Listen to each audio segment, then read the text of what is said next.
The broadcast is now starting. All attendees are in listen-only mode. Good afternoon. Thank you for joining us for this webinar today. We're going to give folks just another minute or two to finish logging in, and then we will get started.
All right, it looks like we have most folks that have registered on the call with us. So again, thank you for being here. Before I turn the floor over to your location managers, your regional manager, your grain marketing advisor, and your CEO, I'm going to go through just a few housekeeping items today. So just a reminder, we are giving away a couple of $50 gift cards. So at the end of the session, we'll draw some names. If we were able to do these sessions in person, we would be paying a local caterer to come out, a local restaurant. So since we aren't doing these in person, we wanted to support our local economies. So we'll be giving those names at the end. We do have all of your lines on mute to avoid background noise. I have no background noise. I'll switch that before the next presentation. Sorry about that. Questions at the end. So you can ask questions a couple different ways. You can type them into the questions box that is there in your GoToWebinar tool. Or you can also unmute your line by hitting *6, and we'll take all the questions at the end. So with that, I will turn it over to Matt Carstens, President and CEO, for opening comments. Thanks so much, Alicia, and I appreciate all of you joining today. This is a great opportunity in the midst of an interesting time in agriculture, whether in our society, as we look at COVID, as we have the derecho situation and some of the geography on the call today. A lot going on that affects all of us, but a neat way to still try to get the message out and be a little more efficient with our time. I appreciate all of your business. I want to say a little bit about my background, as I'm new to the organization. So I'm from a family farm in Gowrie and Dallas counties is where we farm.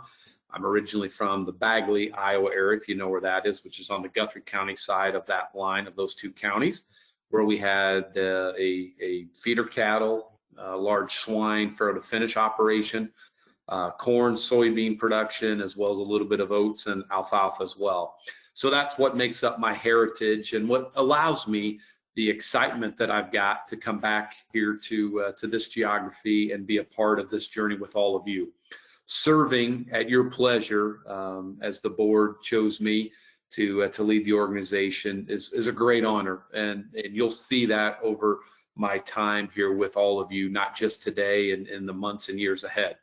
This is, believe it or not, a dream job for me. I've been all over the United States and parts of the globe, and it's just great to be back home with all of you, because I don't believe there's a better place for agriculture. Although there may be a state that's bigger than us in California, I think overall this is the heartbeat of agriculture. And when you travel the globe, people know where Iowa is, and they understand what it means to the food, the energy, and even other sectors of our life. And it starts right here in agriculture in Iowa with all of you. For this discussion here today, I want to also start with some of our thoughts to those that were affected by those straight line winds with the derecho. That was a horrible situation. As a company, we were fortunate enough to get by with very, very minimal damage relative to our peers and relative to some of you. And so I know our locations have been spending some time out in the communities, on the farms, helping to clean up. And I just hope everything is well with all of you. And though unfortunate as the damage has been, as true agriculture here in Iowa responded very quickly and very collaboratively. And Landus was happy to be a part of that with all of you.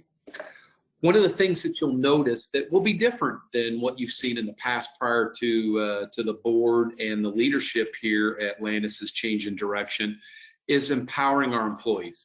Historically, we've done a lot of decision-making, direction setting from the corporate office. And although that may or may not have been right for the time, it doesn't matter. For today's time, we have to have employees that are empowered and able to answer your questions on the spot, or at least call and get an answer very quickly for you if need be able to address your concerns and your needs in the marketplace. And you're going to see that highlighted today with several of the employees that reflect all of you in the marketplace that are going to be able to talk and address those concerns and talk about our future. And that's what this journey is about, because I assure you, the one person you don't want making decisions about your farms are me. At the end of the day, I don't know you as well as the people that are going to talk, and probably never will. And that's a good thing, because when we have empowered employees, they can make the decisions for you. They can help you with your farming operation, which is what the co-op was set up for, to do for farmers that they can't do on their own.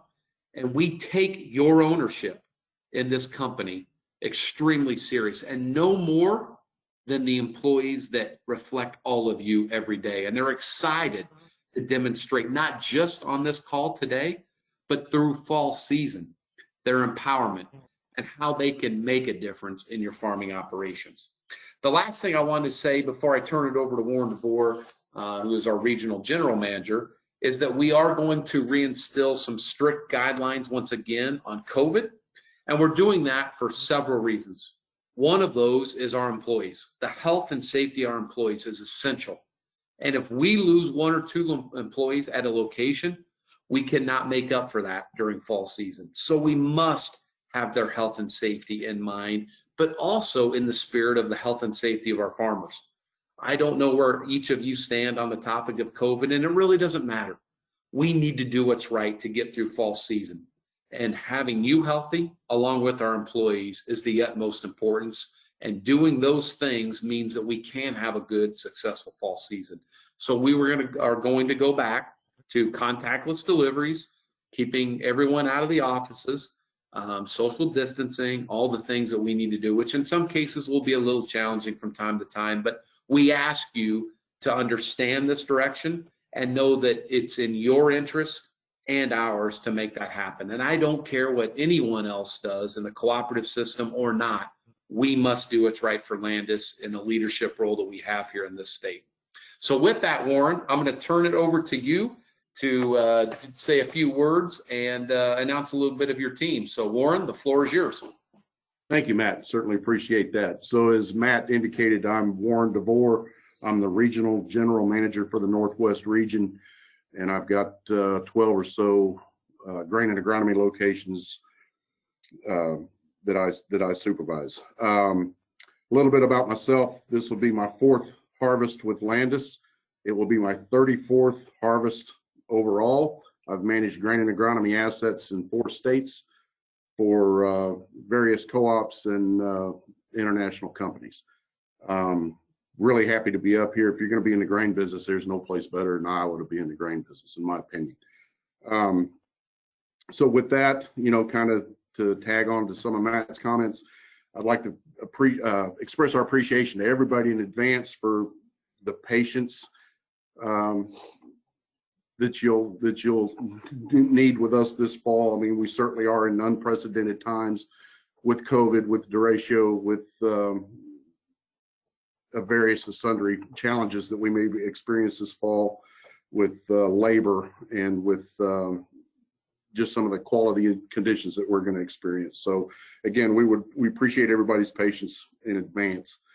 And certainly I would offer that this would be one season that we really need to over communicate. We can't read minds, and we can't help you if we don't know what you need.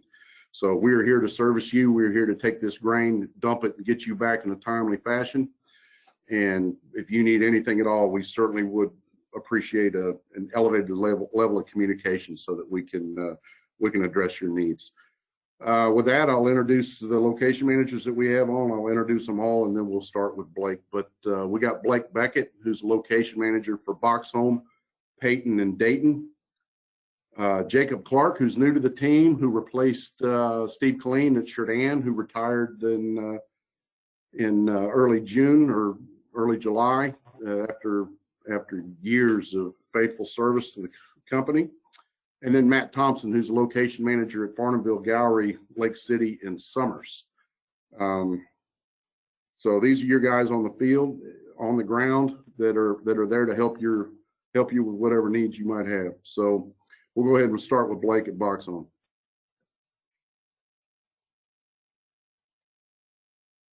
Hello, this is Blake. I've been a location manager for 6 years. I've worked with Landus Cooperative for 19 years.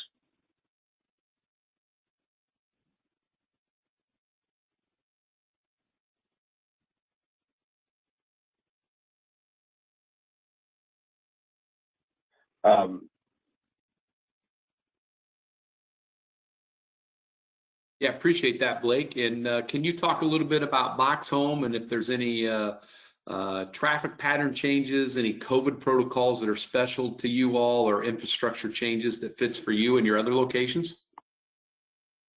There's not going to be any traffic patterns or any major changes for Boxholm, Paton, or Dayton this year. At Boxholm, we've had a water issue in the past, and we've done some tile work to get that water back underground to a tile, so we're not draining our wells across the surface. So it should increase our haul road. It should be a little bit nicer, I guess.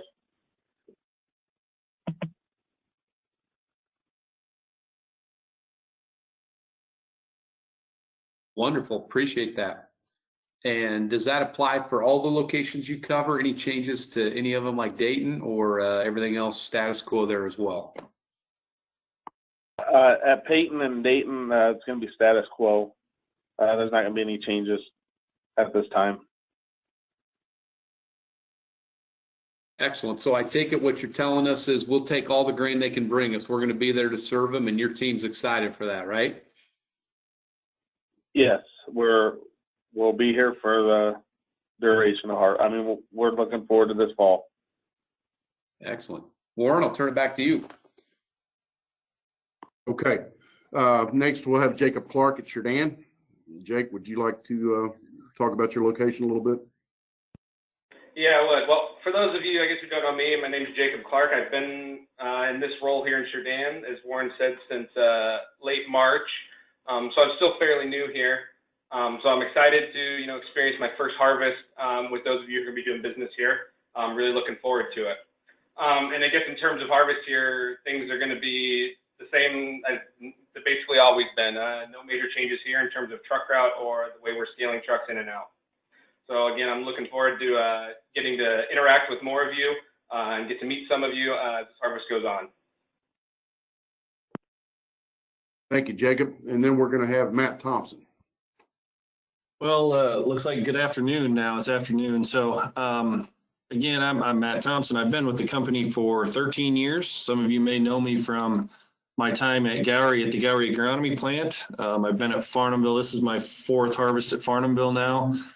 And like I said, I have Farnhamville and Gowrie location and Summers and Lake City. We'll start with Farnhamville. There's really going to be no major changes at Farnhamville. We'll continue to dump everybody on the what I call the big pits at Farnhamville for growers, and we'll try and keep transfers out of everybody's way like we always have. The last few years, our scale printer will be in the north parking lot again, north of the office. And again, no major changes in Farnhamville. So if you want to move to Summers, no real big changes there. We will be taking non-GMOs into Summers again this fall. We are going to move the ticket printer from the counter. We're going to move it down closer to the door, the main door, on the east entrance of the office. So all you have to do is open the door and the ticket printer should be right there inside the door, and off you go. Next one, I believe, is Lake City. Again, no major changes at Lake City. You'll see a lot of transfers going in and out of there, obviously, but we're going to move the ticket printer to the south door right inside the glass doors on the south side of the office. Again, open the door, grab the ticket, and you should be good to go. We moved to Gowrie. Our big change, we've heard everybody, we've listened. We are going to move our traffic pattern back to what I would call the old way. So we'll have the inbound grain coming to the office. We'll dump on the pits, the trucks, tractors, whatever will be headed east. We'll dump on the pits and we'll take you around, and that north scale will now be the outbound scale again. Same sort of deal. We'll have a QR scanner, you have your cards, hold them up to the scanner. We've done some work on that. Hopefully it's a little more user-friendly this year, and we'll be ready to help you out. Should be it. Thanks, Matt. So just to close out for the operations team, we are excited about harvest. It's a culmination of everybody's efforts. We're ready to take your crop. The facilities are been through their pre-harvest maintenance, and we're about as empty as we ever have been. So I feel like we're in a really, really nice spot. So appreciate your business and looking forward to seeing y'all in a few weeks. So off to you, Matt. Thanks, Warren. And just a question for you, Warren, and maybe for Matt too. So what I take it from the pattern change at Gowrie is you listen to our farmers. Is that what you did, I'm guessing? Yes, that's right. Good.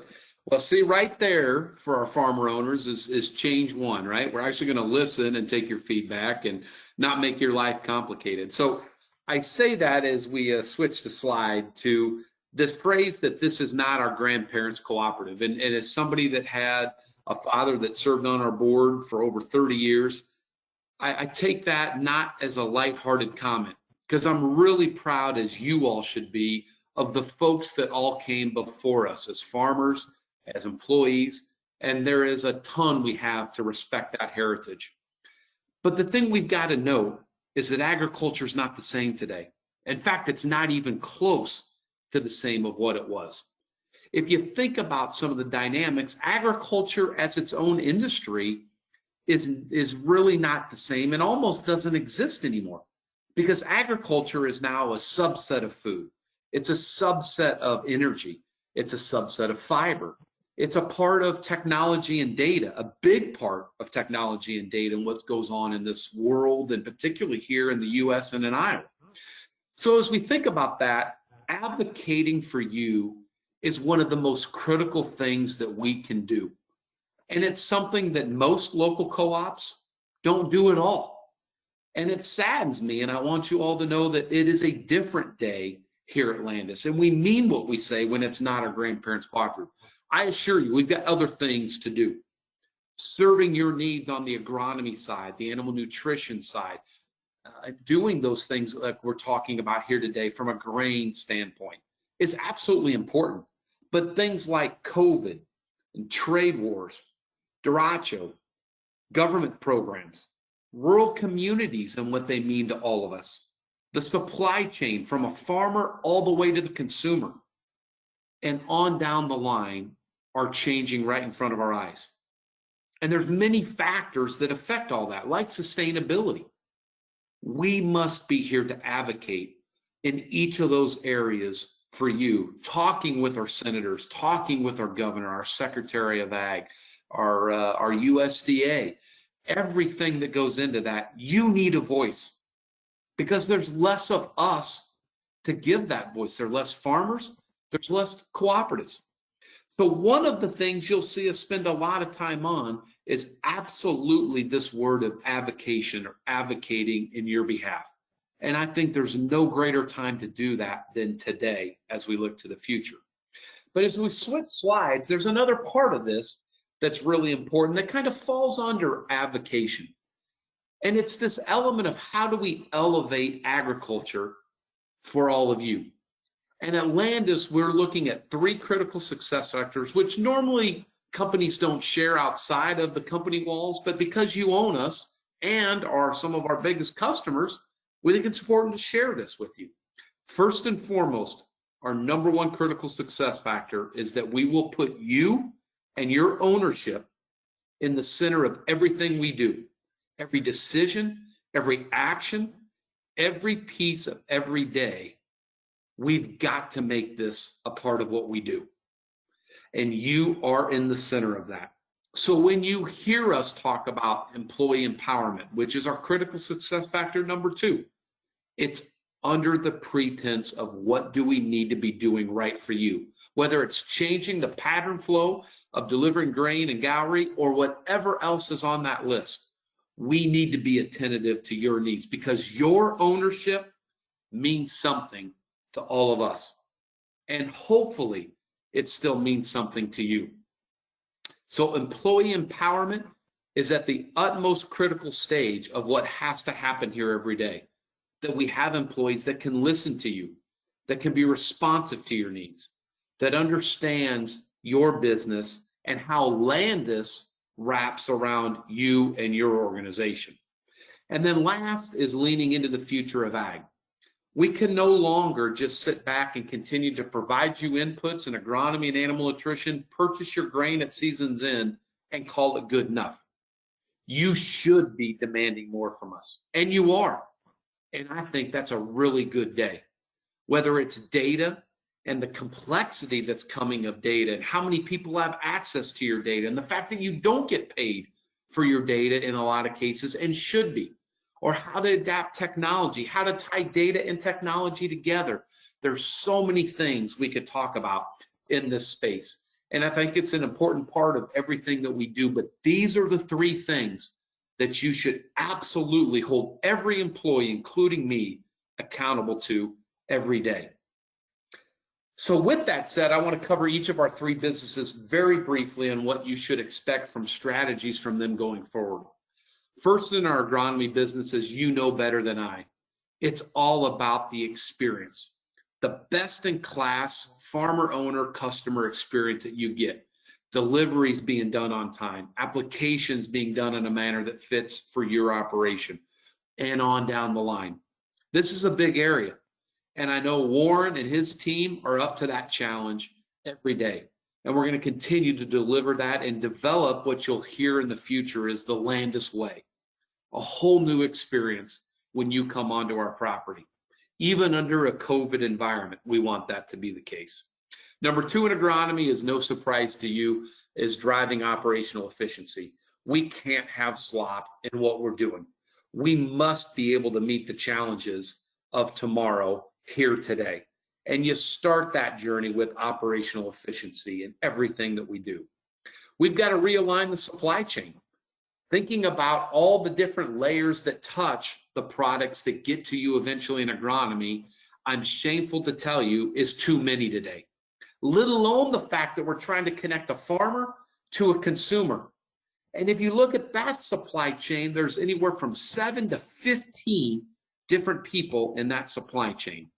Once again, how do we as Landus, the company you own, make a difference in that supply chain and narrow the amount of people that are creating clutter and redundancy and inefficiencies in that supply chain?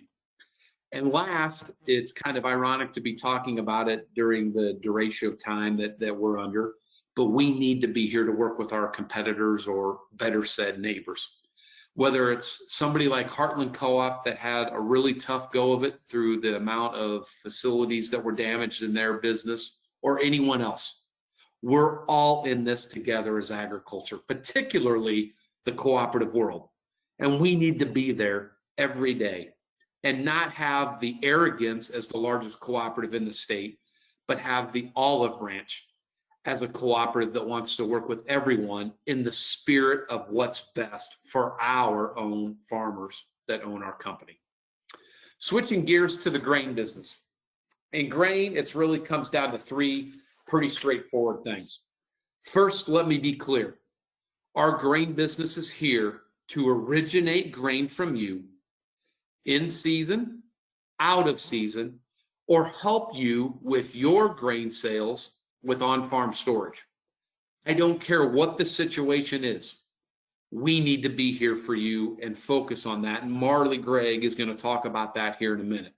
But make no mistake, we are here to help you with your grain, no matter if it's delivered to us or on-farm storage or anything in between.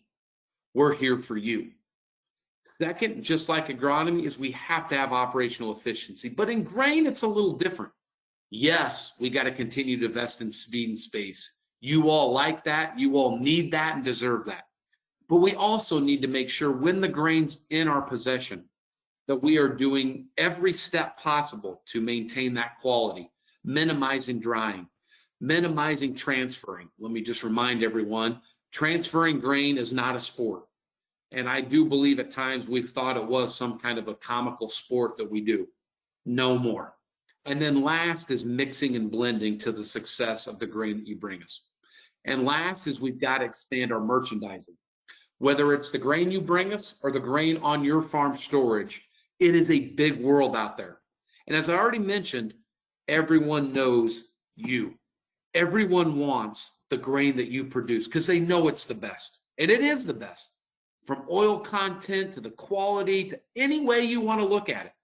So we must start thinking globally and acting globally in a way that is in the benefit of you to maximize the markets and the money you get for the markets that we participate in. And by the way, we've got to take links out of that supply chain to have a more direct relationship with that buyer or consumer even in India, China, South America, Mexico, or Canada. We have an amazing rail infrastructure, unmatched in the state of Iowa, by the way. We're on all 7 rail lines. The next closest competitor is on 3 or 4. But we must take advantage of that in a way that allows us to think and act globally by taking links out of that supply chain. And last but not least is our animal nutrition group. In our feed side of that business, we've got to reinvent. We've got to elevate the opportunities that are out there for our livestock consumers and bring more opportunities back to our livestock consumers, or producers and customers. And we also have to put the Landus brand on the front of everything we do. Because at the end of the day, that's your brand. Not one of the others that we partner with or sell products for to blend in to make a better product. It's still the Landus brand. It's your brand. And we've got to get back to doing that every day. On our dairy side, or DNP, you may have called it, heard us call in the past, it's about innovation. Innovation in the way of expanding our market opportunities through new products, processes, partnerships, and even new species. We can no longer just take the soybeans and create a market in dairy. There is a market in non-ruminant animals, like the poultry business, like the swine business, and we must find ways to tap into those markets, both here in the U.S. and even internationally, as we sell the current portfolio of dairy products in over 25 countries around the globe. But we've got to also do that by the way of utilizing the Landus supply chain to our advantage, whether it's high oleic soybeans or non-GMO or whatever the case may be. We have the ability to deliver. And some of that, you all know, happens right there in summer. So we must take advantage of what our locations, what our capabilities are, and drive that through this DNP business on a much greater scale through innovation than we have in the past. So that's a little bit about the businesses that we have. I wanted to talk just briefly on leaning into the future. What might that really mean to you? And when I think about leaning into the future, the biggest topic that comes to my mind, as you see on this slide, is the word data.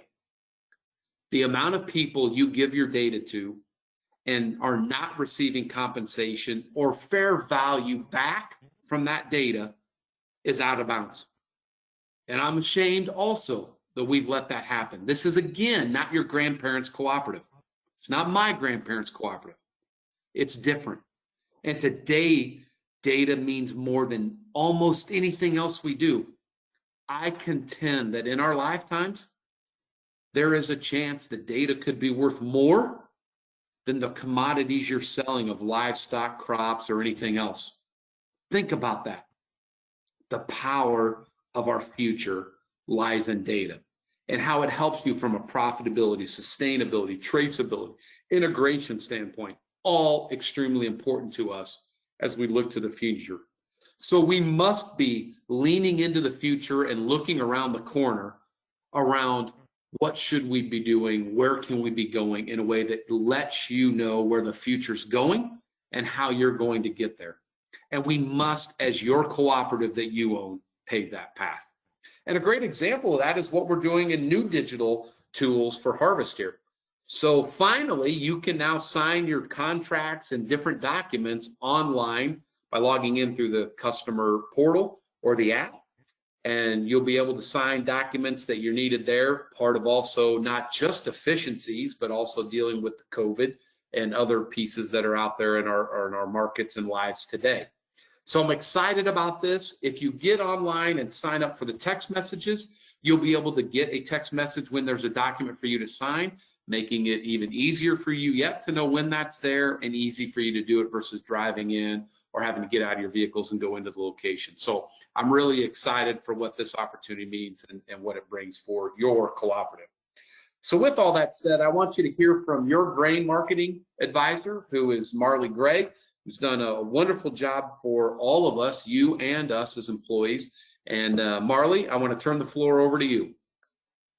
Thanks, Matt. Yeah, I'm Marley Gregg. I've been with the company going on about 11 years with some various roles. Started at Boxholm, just doing the front counter. So I've been a grain marketing advisor since October, and that's been really great being able to talk with all the customers again and front facing again. So just a couple things I'm going to touch on here. Our grain policy this year, we didn't have any significant changes. One of the things we did have, though, is our drying did go down 1/4 cent, and shrink went up just a little bit there. So just wanted to point that out to you guys, just so you know about that. Some updated phrasing, FM loads, 1% and below will be averaged together, 1.1 and above separately. Damage loads, 10% and below averaged together, and then 10.1 will be averaged together. So just want to touch base on that. Another thing to note is our soybean averaging factors. Loads 14 and below are together, and then 14.1 and above are together. So that did change from last year as well. Some things just to help us, be more timely at harvest is just get your delivery set up in advance. Just to remind you guys, it's a 15-day delivery window, so we'll need to get those settled up in that amount of time. And then just letting you know about some alternatives this fall. I think Price Later might be a good alternative for your beans. That is an 8-cent minimum this year, with a 3 cent a month. And then for corn, we're looking more towards extended price. So just wanted to throw that out there at you. Also a reminder for anybody that has Price Later, that does expire here next week on the 26th. So that's what I've got for you. Thanks so much, Marley, and appreciate all the great work that you're doing for our farmer owners and the locations you support. In addition, I'll remind everyone we have customer service specialists at each of the locations that back up Marley, various people that also provide different resources for her. Just a lot of effort that goes into making this grain business a success beside Marley and with Warren's team. I also wanted to make sure I shared my contact information with you. Although I'm probably not one that's going to be the most helpful to you, I'm not hiding from you. I want to make sure that you always have access to me as you see opportunities or feel that your voice is not being heard. I want you to feel comfortable reaching out to me. Although your local staff that's on this call and many others are well suited as well, I want to make sure that dialogue is there. So you have my office number on this slide. For those that can't see the slide, my office number is 515-817-2104. That's my direct line. Again, 515-817-2104. And my email address, if you're more comfortable reaching out to me that way, is matt.karstens@landuscooperative.com. Again, matt.carstens@landuscooperative.com. Or you can always feel comfortable getting my contact information from the location personnel that supports you every day. So with that, I think, Alicia, we still have a few minutes for questions, if I'm not mistaken. I didn't hoard all the time there, did I? No, you're doing great. And you actually Excellent. have a question, and this one actually came in before the session started. So I'm just going to read it verbatim. What are your plans for the Boxholm location? At times, wet corn, dry corn, and beans are trying to use the one pit outside. Tractors with duals cannot go inside. Can we get the drive area north of the bins leveled out? You've lost a lot of business to new co-op in the fall. Well, let me first say I appreciate the question. I'm not the one that can answer this, so Warren, I'm going to have to turn this over to you and your appropriate staff. But I appreciate the feedback, and I assure you we need to address those issues, because I don't want to see you have to leave your cooperative here at Landus for anywhere else. I don't care who it is. We need to make sure we can meet and exceed your expectations, and being able to deliver with a tractor with duals seems like one of those that we probably should be able to do. So Warren, let me turn it over to you and whoever else you want to use to help answer that great question. Thanks, Matt. Yeah, we certainly do appreciate the question. And Blake, I think you had some thoughts on that subject. Yeah, right now,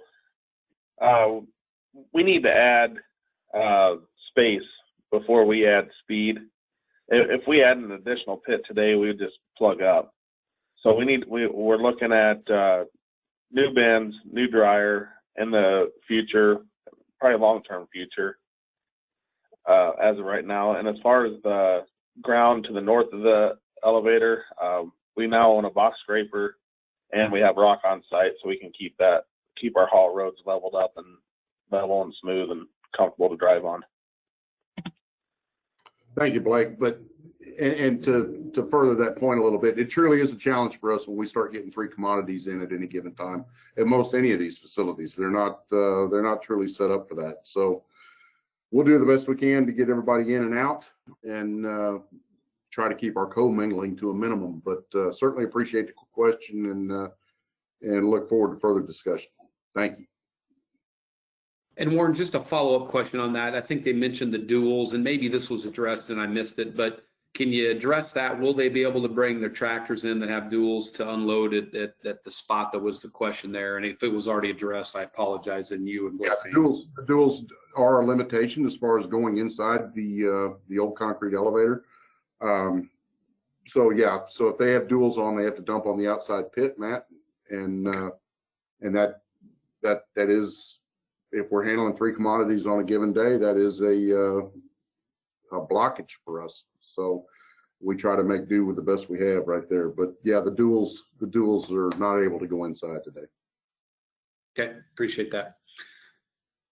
All right, so on that, this appears to me there's a little follow-up we need to do there on some things like the duals, but you at least have the answer for this fall and know that your voice is being heard. And I understand there's some challenges there that Warren and that team will continue to look to address. Again, I thought Blake's answer was really good. I mean, adding speed when we don't add space doesn't make a lot of sense. And unfortunately, we got a lot of facilities that need some upgrades too. But I assure you, your board of directors has been diligent in sorting through the capital expenditures with the staff to make sure that we're adding where we can and as quick as we can. And as we continue to improve our financial position, which has been very well achieved in 2020 here, and we look even brighter for the future, you'll see more and more of those happen. So with that, thanks again, Warren and Blake, for that. Alicia, what else do we have? This one I'm going to paraphrase just a little bit. So we have quite a few locations represented on this call, from Churdan over to Lake City. So There's been a lot of damage in the Churdan area. How is the Churdan area prepared for that damaged corn and maybe lack of beans, depending on how the weather goes? Yeah, well, again, Warren, I'll turn this over to you and your team. There's a lot of that across our geography, from all the way, even starting in Atlantic and Audubon, all the way through our Des Moines market and north there into where we are here today on this call.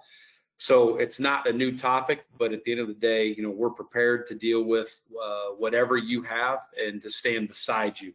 And our support will be unwavering. We get that there's a situation that occurred. There's going to be some dynamics that need to be dealt with, and we're here to help. So, Warren, do you want to give any additional commentary to that question with your team? Sure. So yes, we're very cognizant of the fact that there are challenge crops in that Churdan area. We're going to have to do our job to segment those crops as they come across the scale and preserve some identities on those, so that we're not commingling a bunch of damage if we happen to run into that. So yes, to emphasize Matt's point, we're there to serve you, and we're going to do the best we can with whatever's coming. And I don't think anybody knows quite what's coming. It's just going to be a challenge to get it gathered. I hope that helps. Yeah, very well said, Warren. And although those cases, it's not number 2 yellow, but we have a great infrastructure to be able, with our size and scale, to be able to blend that out and do the best we can to minimize the pain for you all and keep our system moving forward. So thanks for the question.